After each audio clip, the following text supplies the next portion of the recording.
Mary Magdalene and the other women told the disciples that Jesus had risen, but the disciples found the news difficult to believe.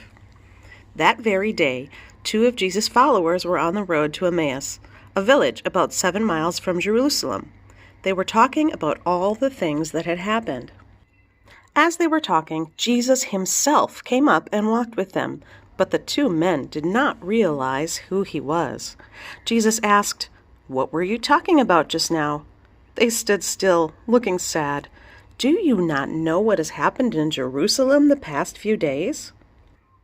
Our chief priests and rulers delivered up Jesus of Nazareth, a prophet, mighty indeed in word before God, to be condemned to death and crucified.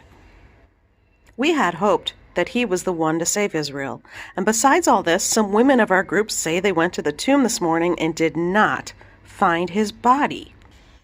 Jesus said, "Foolish men, why are you so slow to believe all that the prophets have spoken? Wasn't it necessary that Christ suffer these things to enter into his glory?" When they came to Emmaus, Jesus appeared to be going further. They said, "Stay with us, for it is almost evening." So Jesus went and stayed with them. While they were eating, he took bread, blessed it, and broke it, and gave it to him. Then they recognized this was Jesus. That very hour, they returned to Jerusalem. There the disciples said to them, "The Lord really has risen. He has appeared to Peter." Then the 2 men told what had happened and how they recognized Jesus in the breaking of the bread.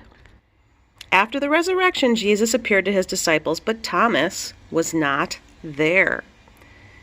When they said they had seen the Lord, Thomas replied, "I will not believe unless I see the nail marks in his hands and put my hand in his side." About a week later, the disciples were together, and Thomas was with them.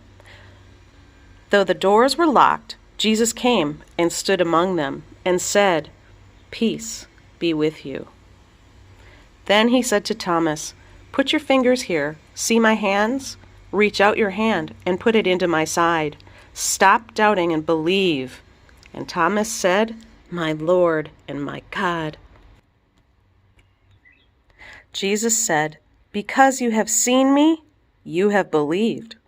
Blessed are those who have not seen and yet believe."